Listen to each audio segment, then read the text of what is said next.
genuinely Christian schools will not always fit what everyone else is doing in education. We need to give ourselves permission to go against the flow. But it's not sufficient to seek difficulty and resistance. We need a goal, a mission, a burning love, a beautiful vision.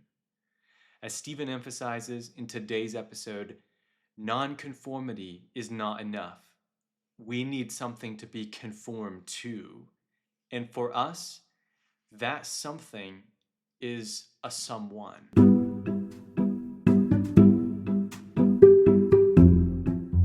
This is the Doc School Leader Podcast, and I'm your host, Kyler Martin.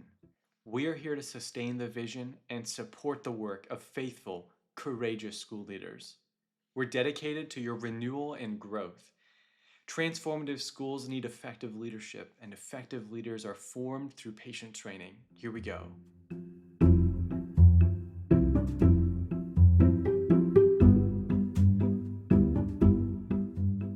Welcome to 2026. Our first segment for the year will focus on relationships around school. But first, to begin this new year, here's one exploring our vision for education.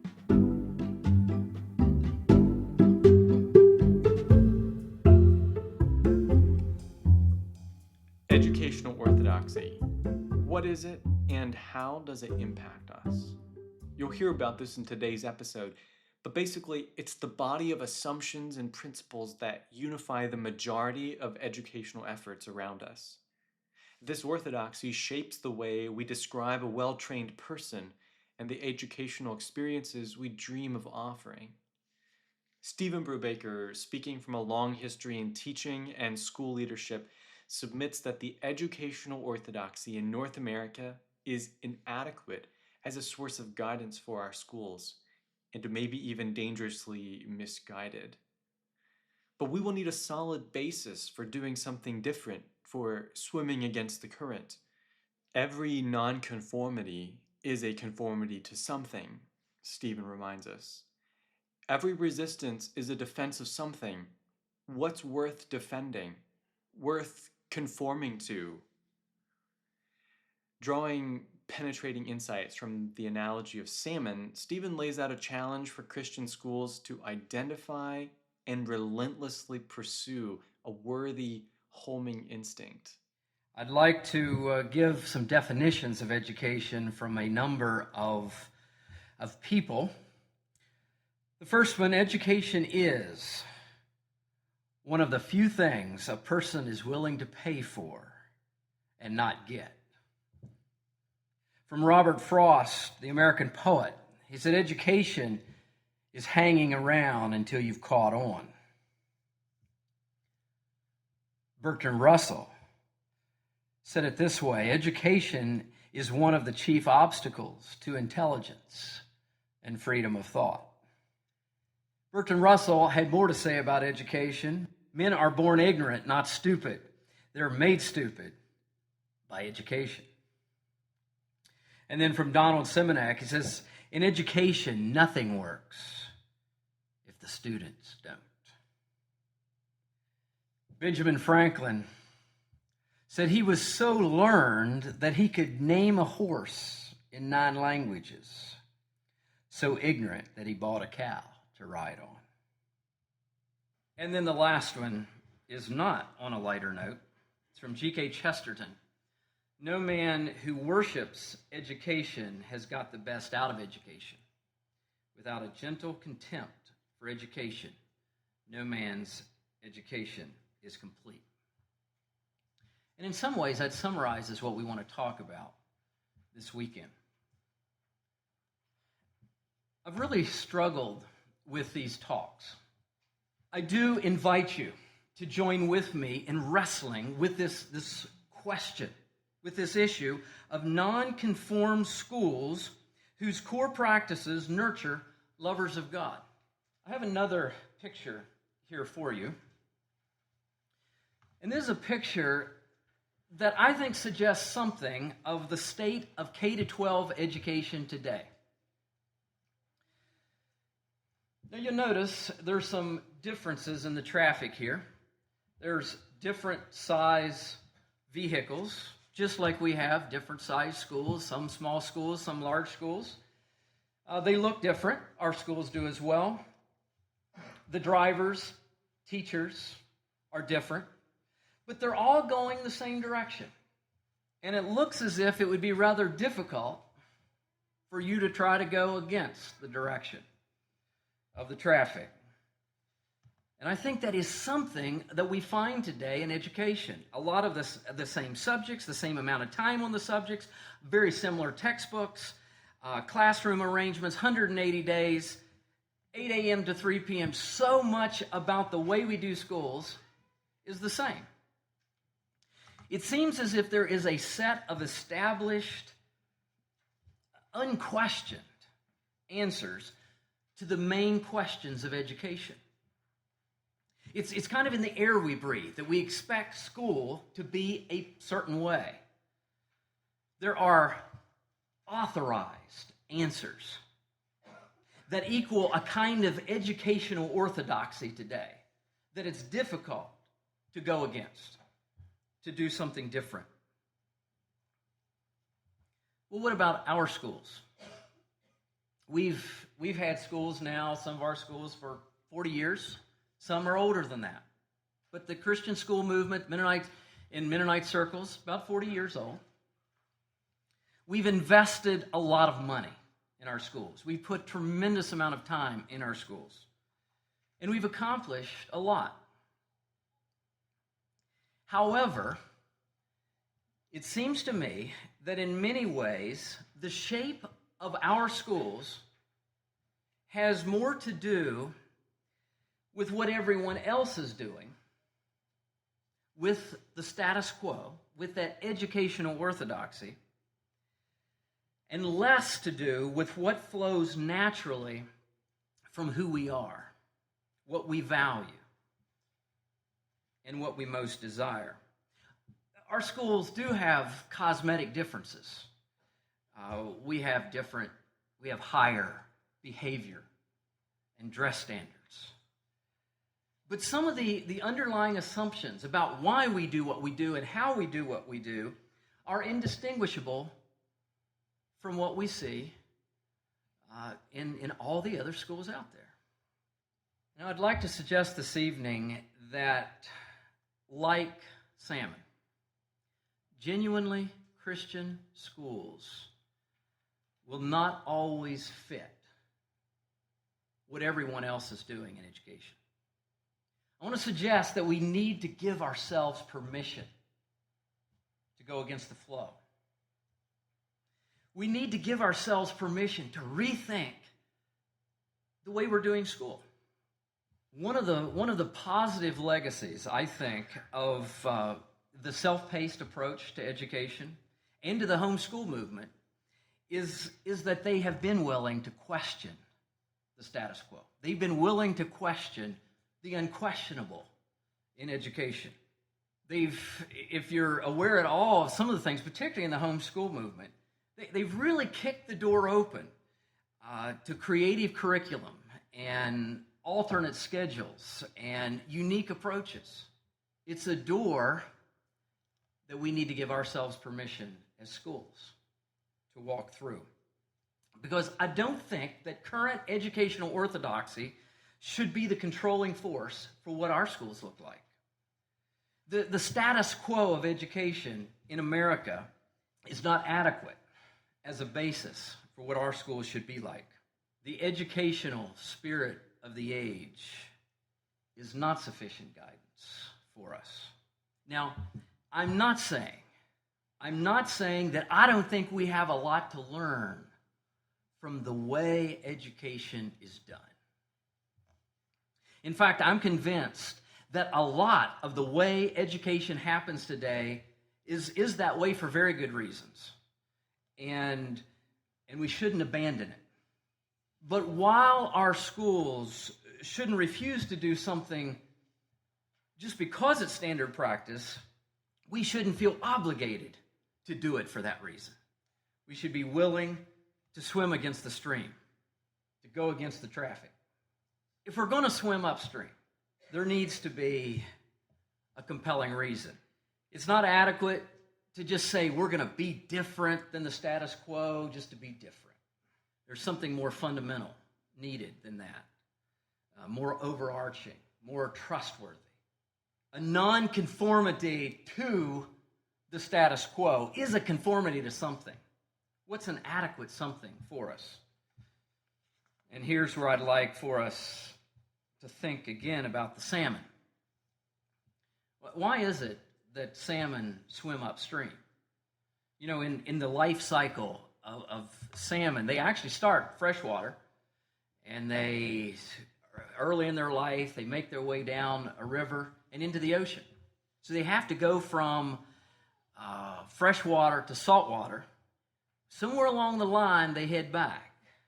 What is it that causes them to go upstream? Because going upstream is hard work. Going upstream is no picnic. There's dangers involved in going upstream. So why? Why do they do it? Well, it actually is a bit puzzling to scientists as to what guides them. But what they say is that after a number of years in the ocean, they move back into the fresh water and begin heading back to their birthplace. And something actually is able to take them to within. They say most salmon actually return to within 5 miles of where they were spawned. Now, there's two guesses as to what guides the salmon back. The one guess is that it has something to do with the magnetic field, and that salmon actually can have a guidance system that's connected to that. But the best guess, and there is some very good evidence for this, is that imprinted in the salmon's mind somewhere in their early years is the smell of their home river. And that later on in their life, they head back to that smell. And that there's actually even remnants of that smell out in the ocean, enough for them to begin following back. So the question for us is, what are those home river odors that can call us against the grain of educational orthodoxy? Call us to other ways of doing school when appropriate. What are those home river odors that we need to conform our schools to? It's not enough to merely be nonconformed. It's not enough to merely be different. Our alignment must be to something. And for us, that something is someone. It is Jesus. And Jesus is an amazingly compelling reason or guide to the direction that our schools can be going. This is the Jesus who the scriptures tell us are hidden all the treasures of knowledge, wisdom, understanding, the things that we can study. It's Jesus who created the stuff of science. And it's not just that he created them. The scriptures tell us he holds them together. So as we're looking at them under the microscope, or as we're studying, as we're thinking about, Jesus is there holding these things together. This is the Jesus who invented a world that arithmetic and algebra and geometry and calculus describe. This is the Jesus who is logos, word, communication, literature. This is the Jesus who invented time and who superintended the outworking of time into the stories we study in history. This is the Jesus who is beautiful, and that music and art give us some glimpses of that beauty. This is Jesus who Patrick reminded us is the master teacher. Jesus is an adequate, may I say, home river odor that can take us against the grain of educational orthodoxy. But aligning our schools with Jesus will take sustained, ongoing, concerted effort. Just me saying that this evening is not enough. We're going to have to spend a lot of time, continue to spend a lot of time asking ourselves questions. What does it mean to align our schools with Jesus? What is it? How can our schools be centered in Jesus? How can they be focused in Jesus? How can they be guided by Jesus? And how can they be shut down, if necessary, by Jesus? And as teachers, a question to continue to ask ourselves: Jesus, how do I teach my class? How do I put a lesson together? How do you want me to assess and evaluate my students? Jesus. Schools conformed to Jesus. That's an adequate, compelling reason to swim upstream. Now, there are some other home odors that through Jesus need to guide the shape of our schools. I'd like to suggest a few. The one is the wisdom of thousands of years of schooling. I said we ought to be willing to go against educational orthodoxy today. But I'm not saying we throw out all that's been learned. Not at all. I like this quote from G.K. Chesterton. He says, "Tradition means giving votes to the most obscure of all classes, our ancestors." There is a lot of educational tradition, and that we can learn from, that we can grow from. But he goes on, tradition means giving votes to the most obscure of all classes, our ancestors. It is the democracy of the dead. Tradition refuses to submit to that arrogant oligarchy who merely happen to be walking around. This is the status quo that he's saying. And he says when we actually open ourselves to the wisdom of tradition, of what we have learned over thousands of years of doing schools, that can be a guide for going different places. A third home odor are the godly values and practices that have defined us as a people. I'm convinced that God has been gracious to us as a people. And that grace has been made tangible in traditions, in habits, in ways of life that have been a means of God's grace for us. But there's a couple problems. One is that no one but ourselves is going to go to the hard work to incorporate the habits, the practices that are a part of who we are into the fabric of our schools. The evangelicals aren't going to do that. The public school's not going to do that. If that's going to be done, we're going to need to do that. We're going to say, what is it that as a people we've learned about living? And how can those practices actually bleed in and inform the way we do school? So that's one problem. Another problem is that the practices that I'm talking about, the ones that have allowed God to pour his grace into our lives, often they're transparent to us. It's hard for us to see them. They're just part of the air that we breathe. And so if we're going to incorporate them into the way we do school, we're going to have to do the hard work there.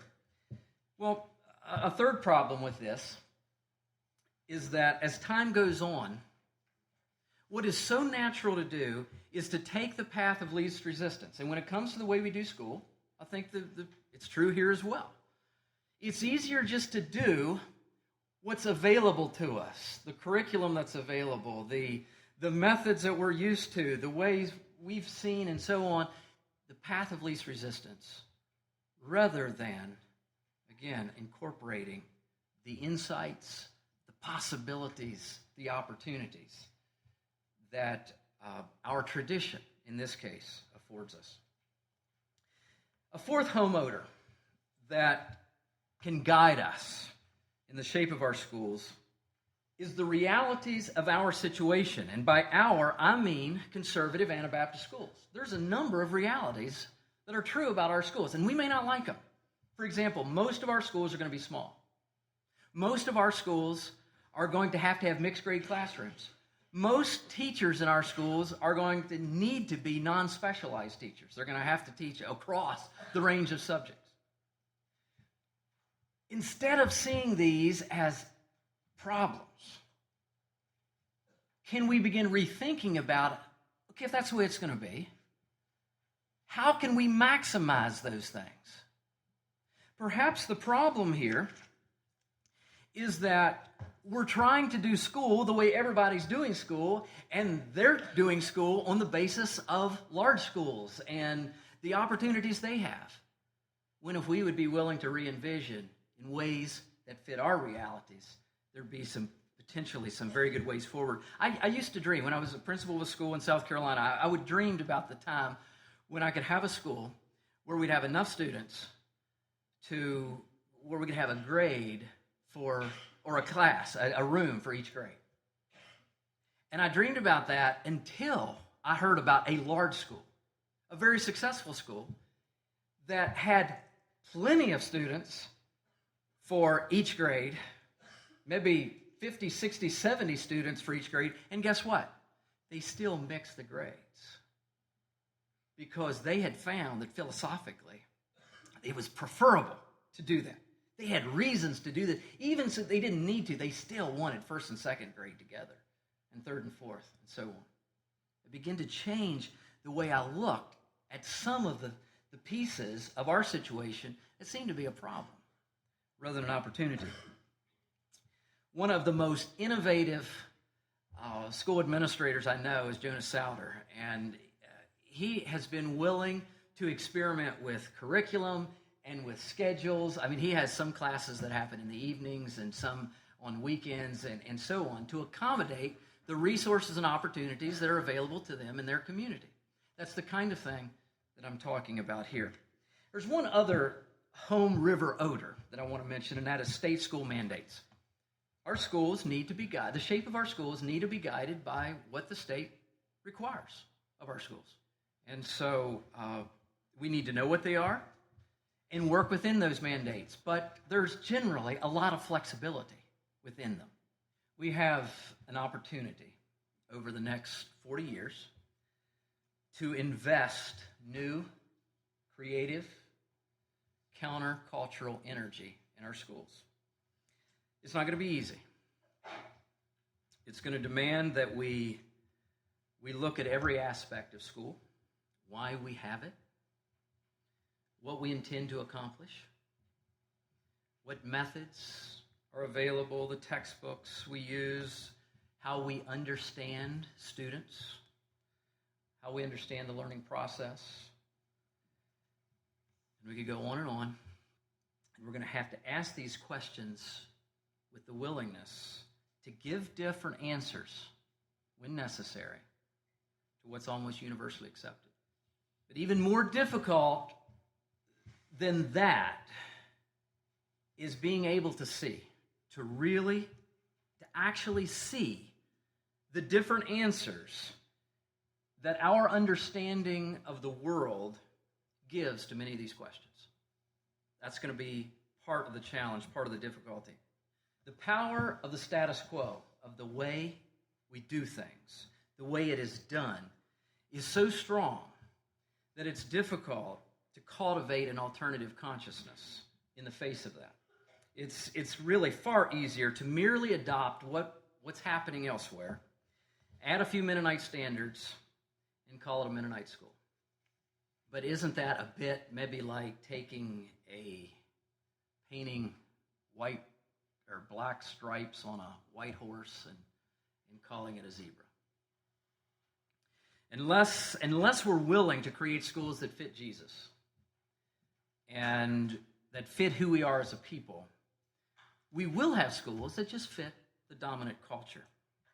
30 years ago, Douglas Wilson in Moscow, Idaho, wanted an alternative to the public schools for his children. His children were getting up to the age where they were going to need to go to school. And so he began looking at what the alternatives were, and he really wasn't happy with the Christian schools in these areas. And while he was searching for a school, he ran across an article written by Dorothy Sayers. And it's an article that I believe was published by National Review. It's called The Lost Tools of Learning. And this article laid out an alternative approach to education, a way to swim against the stream. And he was so taken by this vision that Dorothy Sayers laid out, that he said, well, where are the schools that are doing this? And he looked around and he couldn't find any. And so he was talking to a couple other people, and they said, well, let's try it. Let's make a school that fits this.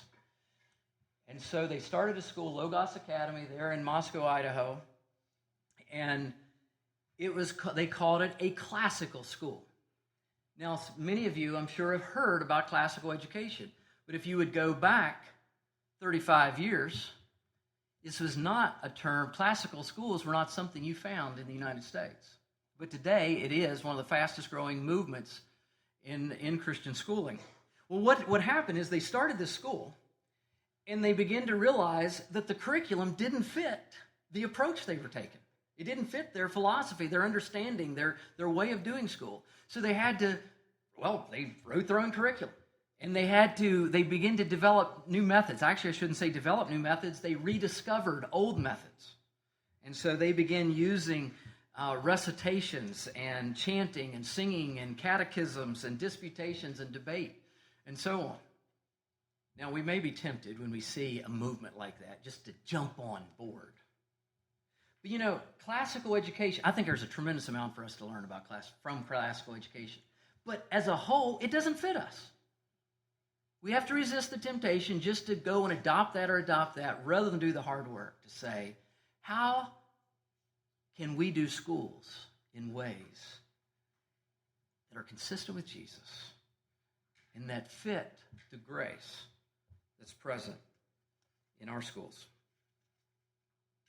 There are many questions to pursue from this vantage point of wanting or of being willing to cultivate an alternative mindset. And I'd like for us to look at two of those questions. The two questions are vision and mission. I just like to prep for them a little bit. I'd like to define the way I'm using the words. But those are the two questions, vision and mission. And we want to say, on both of those, what does a Christ-centered view or answer to those questions look like? What is the dominant understanding of vision and mission today? And then how does a Christian school swimming upstream, maybe what are some of the pieces of how that might look? But to help us to think about these concepts, I want to talk about deer hunting. Now, this is treacherous territory for me because I'm not a hunter. And so I can probably make lots of mistakes up here just talking about it. But I do have a son that's into this. And so I have been compelled to think about deer hunting lately. And one of the questions I've thought about is, why do deer hunters hunt? Why do deer hunters hunt? What is the purpose? Is it because they enjoy hitting things, hitting targets? Is it because they like to kill things? Is it because they like to cut things up, formerly living things? Is it because they like steak? Now imagine a conversation with a deer hunter. You might say, what are you doing? And they say, well, I'm shooting arrows at a target. You say, well, why? Well, so I can hit the target consistently. Well, why? Well, so I could hit a deer and shoot a deer. Well, why? Well, because I want to kill the deer. Why? Because I want deer meat. Well, why? Well, so I can survive. Now, I took a line of questioning that's relatively safe. I'm not sure that this is exactly the way deer hunters would answer those questions. But I took one that I thought would be defensible. Now, notice that as we moved through that series of questions, as we continued to ask the why question, we moved more from what was being done to really why it was being done. And that's the movement from mission to vision. Mission has to do more with what we do. And vision has to do with why we're doing what we do. Well, let's consider three possible reasons again for why deer hunters hunt. Well, it might be because of the thrill of the hunt. They just enjoy hunting. Some enjoy the thrill of the kill, I think, from what I hear. And some enjoy the thrill of steak. Now, which of these is a final end? Well, the answer is all of them could be. See, by vision, that's what we mean. We mean a final end. An end we would pursue even if it didn't lead to anything else. So the person whose vision is hunting itself might be fine if they never do kill something. In fact, they might prefer to use a camera because it's that tracking down and finally seeing it, doing something there. That's where they get their fulfillment. That's the end for them. For the person who enjoys killing, that's the reason they hunt. This is the person who's just perfectly happy to give his neighbors all the deer that he kills. That's it. Just killing it is enough for them. And so that's their vision. For the person whose thrill is eating, they could be just as happy to get their steak at the local meat shop. So any one of these could be the vision. Well, let's say that the vision is the steak, just enjoying the meat. There'd be a variety of ways to get that steak. You could use a crossbow, you could use a rifle, or as we said, you could just go to the meat market. Any of those would be ways to fulfill this vision. We said vision is a final end. The ways you achieve or pursue that final end is the mission. That's the way I'm planning to use those words. Let's think about it with another set of pictures. Let's say we decide to build a church. And I think it's Stephen Covey that points out that whenever you build something or make something, you create it twice, which was kind of a neat idea. You first of all create it in your mind, and then you create it in the flesh. So we first of all sat down and we began thinking about what do we want in our church and how might it look like, and so we draw it. We create a picture. And that's another way to define what we mean by vision. It's a picture. A vision is a picture. It's a picture of the results we want to accomplish. It's a picture that communicates the why we're doing what we're doing. So we have the picture. We have the vision for the church. Then we have to go about making that vision a reality. And so we begin hiring different people that have different missions. The mission, the specific way or ways that a vision is pursued. Mission is what we do. Vision is why we do what we do. Mission is means. Vision is ends. The two are easily confused, mission and vision. We can easily begin to blur them. And here's where that oft-told story of the three guys, the three bricklayers, comes in useful. Remember that story, how that the person went up to the first bricklayer and said, "What are you doing?" And he said, "I'm laying bricks." The second one, he asked, "What are you doing?" And he was there doing the same thing, but he said, "I'm building a wall." And the guy came to the third one and said, "What are you doing?" And he said, "I'm building." But he's there with these bricks. "I'm building a cathedral." All three doing the same thing. The vision is quite different. In the first case, notice that the vision and mission the vision had collapsed into the mission. They were basically the same thing. His vision in life was just laying bricks. But if we'd ask him the why question, why are you laying bricks? It might actually jar him out and say, well, because it's what you do to build a wall. Well, why would you want to build a wall? Well, you have to have a wall if you're going to have a cathedral.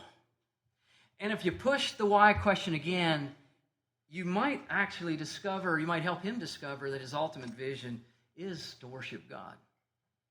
Or maybe it's merely to have something to spend on the weekends.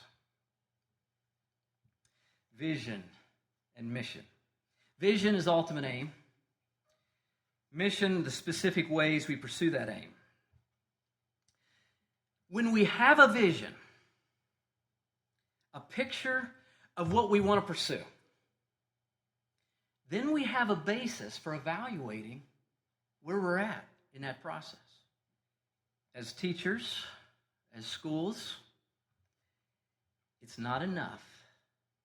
It's not enough for my vision as an individual teacher. It's not enough for our vision as schools to do what everybody else is doing, just do it a little bit better. That's not adequate. We need our own picture. For our schools and our classroom, a vision, a picture that is clear and vivid enough so that we'll evaluate the quality of what we're doing on the basis of how well they look like that vision, rather than how closely they fit to the way that everybody else is doing school today. What is a compelling and worthy final end for Christian education? The end beyond which we stop looking for some further fulfillment. Schools conform to Jesus. How could you and your staff make a practice of asking and seeking, Jesus, how do I teach in my school? And what would your school look like if you then boldly followed his leadership? Thanks for listening to this episode of the Doc School Leader Podcast. We hope that you found inspiration today. If you're finding these episodes meaningful, leave us a rating or share an episode with a friend. We'd also be glad to hear from you. You can get in contact with us through our website, thedocisforlearning.org, or by completing our listener survey. See the links for both options in the show notes. And may God, who has called you to the labor of education, prosper your work and fulfill his goodwill through your school.